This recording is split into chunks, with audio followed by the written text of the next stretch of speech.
बिस्मिल्लाहिर्रहमानिर्रहीम। आई होप कि आप सब लोग खैरियत से होंगे।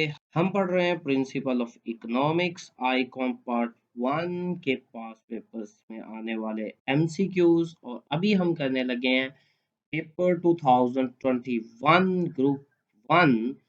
तो लेट्स स्टार्ट। पहला एमसीक्यूज है आपके पास, when the price of commodity increases its supply. जब किसी चीज की प्राइस इंक्रीज होती है तो उसकी सप्लाई भी इंक्रीज होती है, इनका डायरेक्ट रिलेशनशिप होता है। B is the correct option. Next है question number 2, the select sectors of the circular flow of national income. इसके दो सेक्टर होते हैं, एक हाउस होल्ड और दूसरा form. B is the correct answer. Next है MCQ 3, that is the theory of absolute advantage. The theory of absolute advantage was presented by Adam Smith ने ये पेश की थी। A is the correct answer. इससे पहले कि हम बाकी क्वेश्चंस पढ़ें, आप लोगों से रिक्वेस्ट है कि काइंडली चैनल को सब्सक्राइब कर ले ताकि आप तक वीडियो पहुंचती रहे। Thank you very much. Question number 4, during inflation the value of money. Inflation उसको कहते हैं जिसमें प्राइसेस बढ़ रही हों और वैल्यू ऑफ मनी ऑब्वियसली कम होती है। A is the correct answer. Next है question number 5, first law of consumption of wealth is law of diminishing marginal utility है ये, और ये मार्शल ने पेश किया था, याद रखिएगा। B is the correct answer. Next है question number 6, if the face value of currency is greater than its real value, it is called token money। उसको कहते हैं अगर उसकी फेस वैल्यू ज्यादा हो, एक्चुअल वैल्यू कम हो, और अगर फेस वैल्यू और एक्चुअल वैल्यू सेम हो तो उसको स्टैंडर्ड मनी कहते हैं। नेक्स्ट है क्वेश्चन नंबर 7, ज़कात इज कंपल्सरी फॉर ओनली साहिब निसाब Muslim. B is the correct answer. Next है question number 8, the cause of construction and extension of demand is.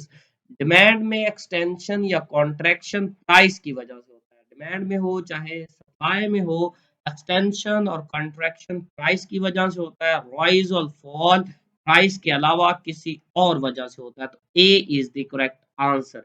Next है question number 9, that is in long run period the supply curve is more elastic होता है। आप चीजों को अपनी मर्जी से चेंज कर सकते हैं।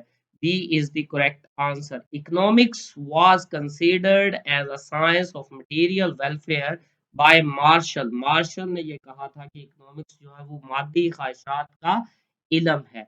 नेक्स्ट है question number 11, that is mobility of labour from one job to another job is of same nature is called.